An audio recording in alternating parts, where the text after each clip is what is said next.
بنی اسرائیل. بنی اسرائیل یہ قوم ہے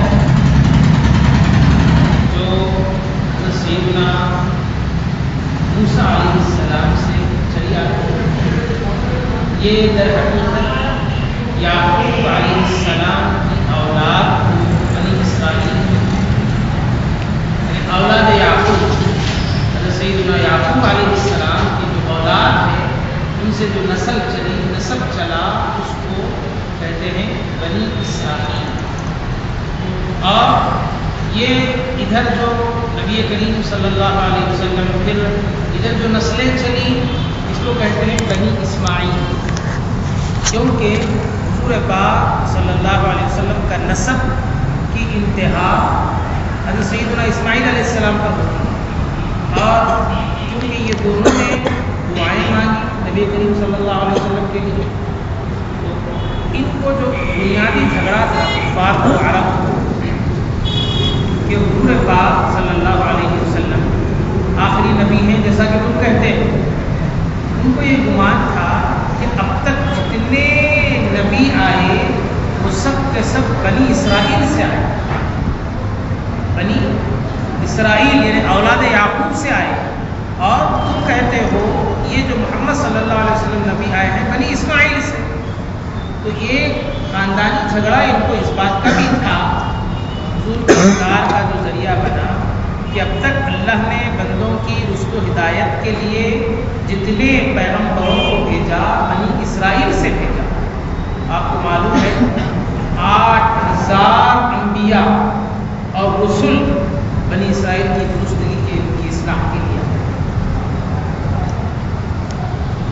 اس طریقے سے اور اللہ نے بنی اسرائیل پر یعنی اس قوم پر بے شمار انعامات کیے، بے شمار ایسے آپ اندازہ نہیں کر سکتے اللہ نے کتنے انعامات. اسی کی طرف اشارہ کرتے ہوئے اللہ نے فرمایا سل، اب حکم ہے کہ پوچھیے، کون پوچھنا چاہیے. اور اس کا حکم بھی اللہ تعالیٰ حضور پاک صلی اللہ علیہ وسلم کو ہی دے رہا ہے. اے محمد صلی اللہ علیہ وسلم بنی اسرائیل سے پوچھیے. بڑی عجیب بات ہے، بنی اسرائیل تو یہ تو بہت زمانے کی پہلے کی قوم ہے، اور حضور پاک صلی اللہ علیہ وسلم سب سے آخری نبی. کیسا اس میں تال میل ہے؟ بات صرف اتنی ہے کہ حضور پاک صلی اللہ علیہ وسلم کی تشریف آوری کے بعد جو کچھ ان کی نسل سے بچے کچے لوگ تھے جو بنی اسرائیل سے تھے ان سے پوچھنے کا مطلب ان سے پوچھیے کہ اللہ تعالیٰ نے ان کے آبا و اجداد پر کیسا کیسا انعام کیا تھا. سل بنی اسرائیل کم آتیناہم من آیت بینہ، کہ اللہ نے ان پر کتنی ہی نشانیاں دی تھی جو بالکل واضح نشانیاں. اس کے بعد وَمَن يُبَدِّلْ نِعْمَةَ اللَّهِ، اور جو اللہ کی نعمتوں کو تبدیل کر دے یعنی بدل دے، انکار کر دے، تو اس کے لیے اللہ نے فرمایا مِن بَعْدِ مَا جَاءَتْهُ، جبکہ وہ آ چکی ہیں، فَإِنَّ اللَّهَ شَدِيدُ الْعِقَابِ. اب یہاں پر اللہ کی نعمت کا ذکر ہے. یہ بچے چلے جاؤ یا تو بڑھ یہیں بڑھ. اب یہاں پر جو اللہ کی نعمت کا ذکر ہے، جو اللہ کی نعمت کو بدل دے، کون سی نعمت مراد ہے؟ سب سے بڑی نعمت کائنات پر نبی کریم صلی اللہ علیہ وسلم ہے. کیونکہ آپ دنیا کی جتنی نعمتیں دیکھیں گی وہ ایک وقت تک ہے، اور نبی کریم صلی اللہ علیہ وسلم کی حیات اور آپ صلی اللہ علیہ وسلم کا وجود گرامی ساری انسانیت، امت کو نہیں، امت کے لیے تو شان رحمت للعالمین ہی ہے، یہ بھی ہے، اور ساری انسانیت کے لیے، چاہے کافر ہو کوئی بھی، ساری انسانیت کے لیے آپ کی ذات گرامی سب سے بڑی اللہ کی نشانی اور سب سے بڑی نعمت. اسی لیے اللہ جل مجدہ نے اپنے جتنے انعامات بندوں پر فرمائے ہیں جتنی نعمتیں بندوں کو دی ہیں اس کے بارے میں فرمایا وَإِن تَعُدُّوا نِعْمَةَ اللَّهِ لَا تُحْصُوهَا.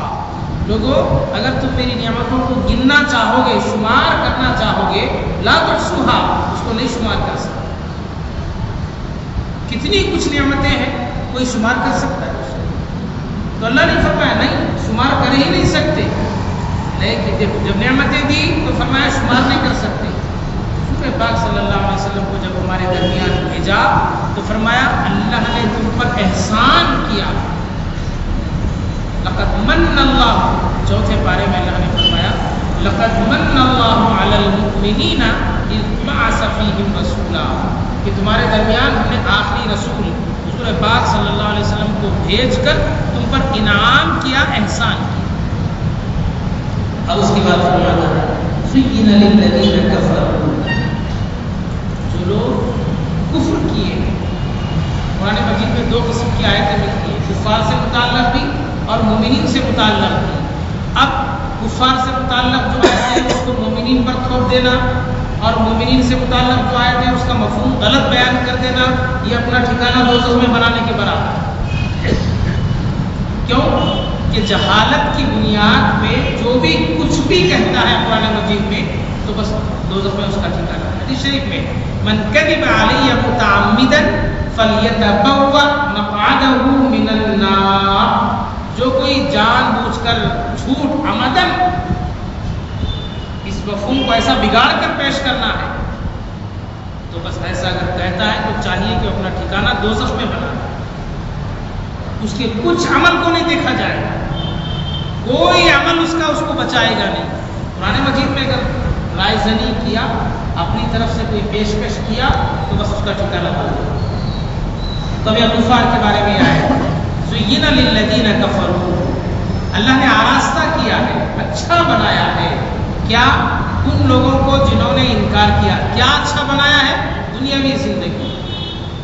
یہ دنیاوی زندگی، اس کی نعمتیں، اس کی رہنائیاں، اس کی سہولتیں اور یہ جو عیش و آرام، یہ صرف کفار کو اچھا دکھتا ہے، مومنین کو اچھا نہیں دکھتا. کیوں؟ ایک حدیث شریف ہے جس میں نبی کریم صلی اللہ علیہ وسلم نے فرمایا الدنیا سجن المؤمن و جنت الکافر. دنیا مومن کے لیے قید خانہ ہے.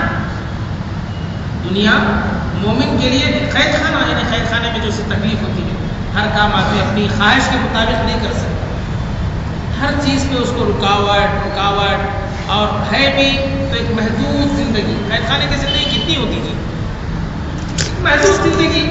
کبھی دل بولا باہر آ گئے، کر لیا، بس پھر چلے گئے. اور کافر کے لیے نبی کریم صلی اللہ علیہ وسلم نے فرمایا دنیا، یہ پوری دنیا اپنی پوری نعمتوں کے ساتھ کافر کے لیے جنت ہے، کیونکہ اس کو وہاں کچھ ملنے والا ہے. الدنیا سجن المؤمن، دنیا مومن کے لیے قید خانہ ہے اور کافر کے لیے جنت ہے. یہ کافروں کے بارے میں فرمایا زُيِّنَ لِلَّذِينَ كَفَرُوا الْحَيَاةُ الدُّنْيَا، یہ دنیا کی زندگی کفار کے لیے آسان کر دی گئی ہے، آراستہ کر دی گئی ہے کہ وہ جو چاہے کھائے، جو چاہے پیے، جو جیسا چاہے کرے. اس کے بعد فرمایا وَيَسْخَرُونَ مِنَ الَّذِينَ آمَنُوا، اور مومنین کے حالات کو دیکھ کر تو مذاق کرتے ہیں. شروع میں ابتداء اسلام میں کفار تو خیر اپنی شان بان کیسی بھی تھی رہتے تھے، اور حضرت بلال، حضرت عمار، حضرت یاسر، حضرت سعید، یہ جو صحابہ تھے یہ اصحاب صفہ میں سے تھے. مسجد نبوی کے قریب جو چبوترا تھا، کھانے کے لیے کوئی غذا وافر مقدار میں نہیں تھی، پہننے کے لیے کوئی کپڑے نہیں تھے، تو آتے جاتے کفار دیکھ کر ان پر ہنستے ہیں. وَيَسْخَرُونَ مِنَ الَّذِينَ آمَنُوا، مومنین سے مذاق کرتے ہیں.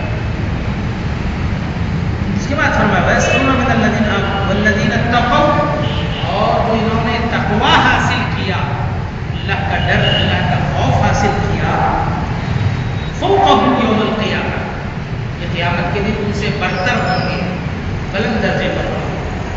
وَاللَّهُ يَرْزُقُ مَن يَشَاءُ بِغَيْرِ حِسَابٍ. اوپر کیا بولے؟ کفار کے لیے پوری دنیا میں جنت ہے. اب دیکھیے آیت کا کام کیسا کرا. اللہ تبارک و تعالیٰ جس کو چاہتا ہے بے حساب عطا فرما دیتا ہے. رزق کے معنی یہ نہیں کہ کھانا پینا، بھی ہے لیکن اس کے علاوہ بھی، یعنی کسی کو اگر عزت ملی ہے وہ بھی اللہ کی طرف سے، کسی کو ذلت ملی ہے یہ بھی اللہ کی، کیونکہ اللہ نے تیسرے بارے میں فرمایا تعز من تشاء وتذل من تشاء، جس کو چاہتا ہے مقام عزت پر اس کو پہنچا دیتا ہے اور جس کو چاہتا ہے ذلت دیتا ہے۔ بیدک الخیر، بھلائی تو تیرے ہاتھ میں، انک علی کل شیء قدیر، اور تیری ذات ہر چیز پر قدرت رکھنے والی ہے۔ واللہ یرزق من یشاء بغیر حساب، اور اللہ تبارک و تعالیٰ جس کو چاہتا ہے بے حساب عطا فرماتا ہے، اور اللہ کے پاس وعدہ ہے وَأَن لَيْسَ لِلْإِنسَانِ إِلَّا مَا سَعَىٰ، اللہ نے وہاں یہ نہیں فرمایا مومن کو دیتے ہیں ہم کافر کو نہیں دیتے، یہودی نصرانی کو نہیں دیتے، مجوسی کو نہیں دیتے، ایسا نہیں فرمایا۔ قرآن مجید میں 30ویں پارے میں اللہ نے فرمایا وَأَن لَيْسَ لِلْإِنسَانِ إِلَّا مَا سَعَىٰ، ہم انسان کو اتنا ہی دیتے ہیں جتنا اس نے کوشش کرنی ہے، اس کی اپنی کوشش پر ہے، جس نے کوشش کیا اس کو ہم دے دیتے ہیں۔ اور جب دیتے ہیں تو یہ نہیں دیکھتے کہ وہ متقی ہے، پرہیزگار ہے، فرضگانہ ادا کرتا ہے یا نہیں کرتا ہے، خیر خیرات کرتا ہے یا نہیں کرتا ہے، پورے شریعت پر عمل کرتا ہے یا یہ کچھ نہیں دیکھتے، اس نے کوشش کیا اور یہ بھی نہیں دیکھتے کہ وہ مومن ہے یا کافر۔ اس لیے کسی نے کیا کہا، کسی آئین کی پابند نہیں دیکھ، آئین یعنی قاعدہ قانون، کسی آئین کی پابند نہیں دیکھ ان کی، چاہتے ہیں تو خطاؤں پر عطا کرتے ہیں، چاہتے ہیں تو خطاؤں پر عطا کرتے ہیں۔ صدق اللہ العظیم، صلی اللہ تعالی وسلم علی خیر خلقہ وآلہ وصحبہ وبارک وسلم اجمعین والحمد للہ رب العالمین۔ دیکھیے ایک کتاب ہے جس میں تقریباً 27 فصلیں ہیں، یعنی مضامین، 27 مضامین ہیں۔ یہ کتاب ہے اصل کویت کے ایک مشہور عالم دین حبیب زید آل سمیت ان کا نام ہے۔ یہ اہل سنت والجماعت کے بہت ہی بلند ترین عالم، اس کا ترجمہ یہ میرے سامنے ہے۔ اب اس میں جو 27 قسم کی جو باتیں ہیں الگ الگ ہیں، جیسے ایک ہے آج ہم شروع کرنے جو جا رہے ہیں وہ یہ ہے